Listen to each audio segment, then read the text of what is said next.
ಒಂದೂರಲ್ಲಿ ಅತ್ತೆ ಮತ್ತು ಸೊಸೆಯರ ಮಧ್ಯೆ ಅಸ್ಥಿರ ಸಂಬಂಧ ಇತ್ತು. ಅತ್ತೆಗೆ ತನ್ನ ಸೊಸೆಯನ್ನು ಯಾವಾಗಲೂ ತಪ್ಪೆನಿಸುತ್ತಿತ್ತು. ಸೊಸೆಯ ಕೆಲಸ ಮೆಚ್ಚುತ್ತಿರಲಿಲ್ಲ. ಸೊಸೆಯೂ ಸಹ ಅತ್ತೆಯ ನಿಂದನೆಗಳನ್ನು ತಾಳಿಕೊಂಡು ನಿದ್ದೆ ತೊಡೆದು ನಿಂತು ಕೆಲಸ ಮಾಡುತ್ತಿದ್ದಳು. ಆದರೆ ಮನಸ್ಸಿನಲ್ಲಿ ಆಕ್ರೋಶ ಹೆಚ್ಚುತ್ತಾ ಹೋಯಿತು. ಒಂದು ದಿನ ಸೊಸೆ ತನ್ನ ಸ್ನೇಹಿತಳಿಗೆ ತನ್ನ ಸಮಸ್ಯೆಗಳನ್ನು ಹೇಳಿಕೊಂಡಳು. ಆ ಸ್ನೇಹಿತಳು ಅವಳಿಗೆ ಹಿತೋಪದೇಶ ನೀಡುತ್ತಾ, ನೀವು ಆಕೆಯನ್ನು ಅತ್ತೆಯಾಗಿ ನಿಮ್ಮನ್ನು ತೋರಿಸಬೇಡ.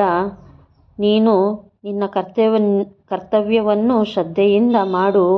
ಅತ್ತೆ ಏನಾದರೂ ಹೇಳಿದರೆ ಪ್ರತಿ ಮಾತಿಗೂ ನಗುತ್ತಾ ಉತ್ತರಿಸು,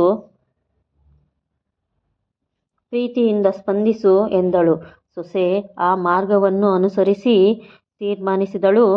ಪ್ರತಿದಿನ ಹೋಗಿದಂತೆ ಸೊಸೆ ತನ್ನ ಅತ್ತೆಗೆ ಪ್ರತಿನಿತ್ಯ ಪ್ರೀತಿಯಿಂದ ಸ್ಪಂದಿಸುತ್ತಾ ಇರುವುದನ್ನು ನೋಡಿ ಅತ್ತೆಗೆ ಪ್ರತಿದಿನ ಪ್ರೀತಿಯಿಂದ ಸ್ಪಂದಿಸುತ್ತಾ ತನ್ನ ಕೆಲಸಗಳನ್ನು ಉತ್ತಮವಾಗಿ ಮಾಡುತ್ತಿದ್ದಳು.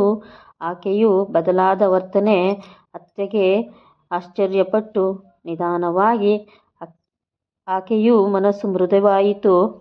ಅವಳು ಕೂಡ ಸೊಸೆಯನ್ನು ಮೆಚ್ಚಿಕೊಳ್ಳುತ್ತಾ ಆಕೆಯ ಕೆಲಸಕ್ಕೆ ಶ್ಲಾಘನೆ ನೀಡಲು ಪ್ರಾರಂಭಿಸಿದಳು. ಹೀಗೆ ಕೆಲ ಸಮಯದಲ್ಲಿ ಇಬ್ಬರ ನಡುವೆ ಸಂಬಂಧ ಸುಧಾರಿಸಿತು. ಅವರು ಪರಸ್ಪರ ಪ್ರೀತಿಯೊಂದಿಗೆ ಜೀವನವನ್ನು ಸಾಗಿಸಿದರು.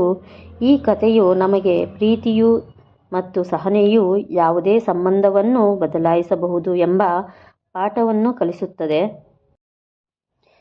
ಅತ್ತೆ ಸೊಸೆಯ ಸಂಬಂಧ ಭಾರತೀಯ ಸಂಸ್ಕೃತಿಯಲ್ಲಿ ವಿಶೇಷ ಸ್ಥಾನ ಪಡೆದಿದೆ ಮತ್ತು ಈ ಸಂಬಂಧ ಸುತ್ತಮುತ್ತ ಹಲವು ಕಥೆಗಳು ಕಟ್ಟಿಕೊಂಡಿವೆ.